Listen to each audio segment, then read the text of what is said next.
Bonjour, Stéphanie Carrasco, coordinatrice de la formation au Centre d'action bénévole de Montréal. Aujourd'hui, on va parler recrutement et formation des bénévoles en temps de COVID. Pour ce faire, on va interroger Ania Spakowski, gestionnaire de bénévoles à Centre à Transit Secours Région de Montréal.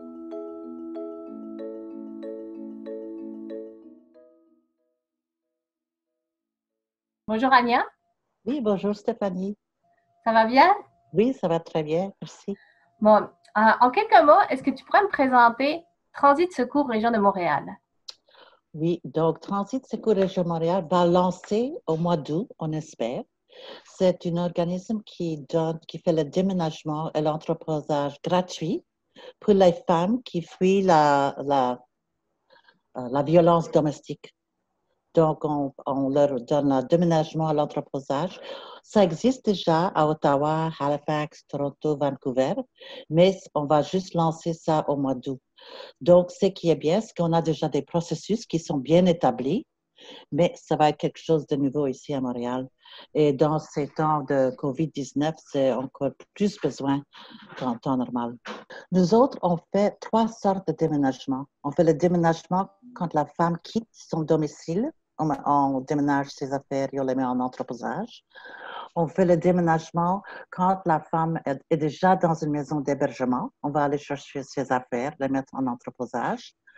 Et aussi, quand la femme quitte la maison d'hébergement pour aller dans son propre appartement, on va aller chercher ses affaires en entreposage et l'amener dans son nouveau appartement.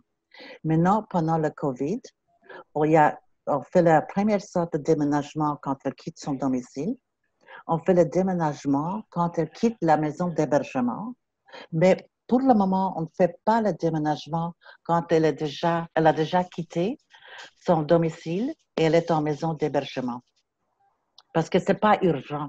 Alors, on fait juste les déménagements qui sont urgents ou alors qui vont faire de la place, créer de la place dans la maison d'hébergement. OK. Oui. OK. Ania, tu es bénévole au Centre d'action bénévole de Montréal. Tu es bénévole à TELAIDE. Oui. Et comment es-tu venue à t'impliquer dans ce projet? Puis quel est ton rôle? OK. Donc, quand je travaille au Centre d'action bénévole de Montréal en tant que conseillère pour les gens qui cherchent du travail bénévole. Et quand je parlais avec une femme, j'ai vu, oh, il y a un Transit Secours qui va ouvrir bientôt à Montréal. Et comme ça travaille avec les femmes qui fuient la violence domestique. Donc, ça m'est arrivé à moi. J'ai dit, ça, c'est parfait pour moi. Je veux aider ça.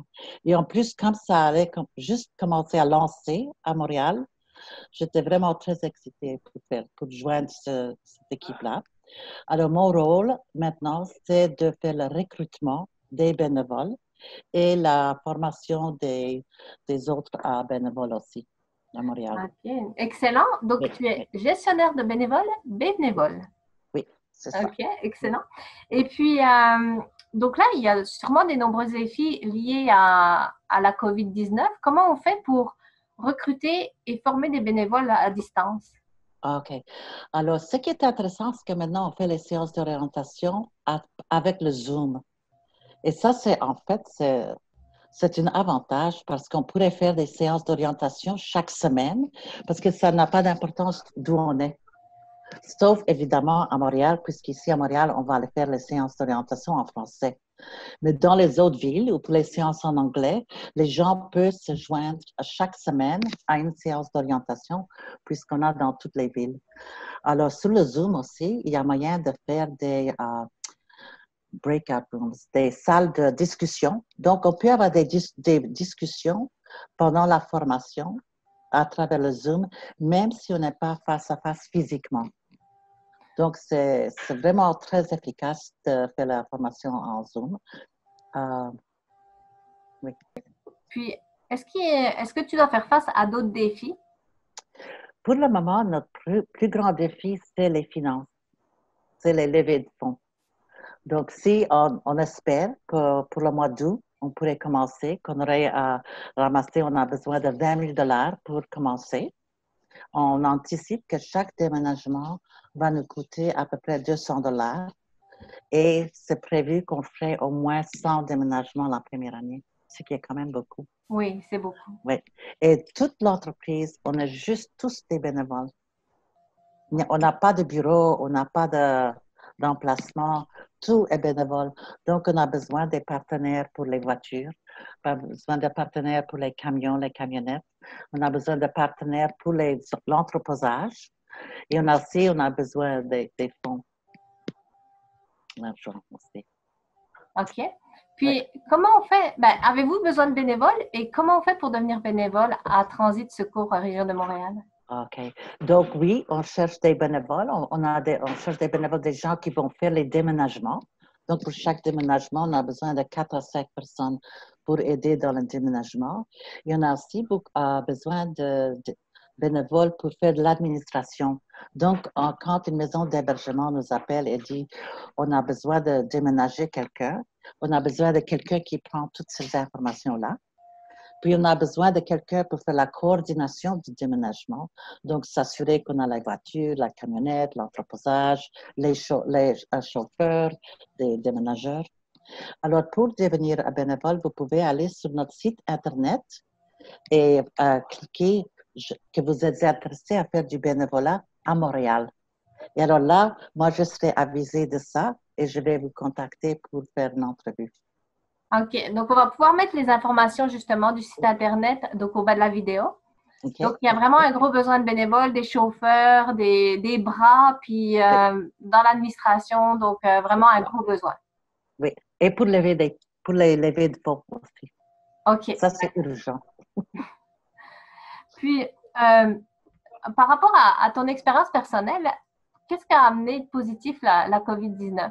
À la fois dans le bénévolat, puis peut-être pour l'organisme dans lequel tu es bénévole. Oui, OK. Donc, le COVID, je crois on peut faire beaucoup plus de choses sans être physiquement en présence avec la personne, tout en maintenant la présence, comme par exemple le Zoom. C'est presque comme si on est face à face. Et je crois que pendant le COVID, les familles se sont rapprochées beaucoup parce qu'ils font le contact plus peut-être que s'ils l'avaient fait dans le temps normal. Il y a aussi, on prend le temps pour soi aussi, on n'est pas tellement pressé, on fait pas tellement de magasinage comme avant. Je crois qu'on jouit de la vie un peu plus, en tout cas pour moi. OK, merci Anya. Donc, on se recentre sur les priorités, puis on voit que même à distance, on peut garder une qualité de communication puis de relation avec les gens. Oui, c'est ça. Merci beaucoup, Anya. OK, merci. Au revoir. Bye. OK, bye-bye. Merci. Si vous avez des questions, des commentaires ou des suggestions, contactez-moi à formation@commercial.cabm.net.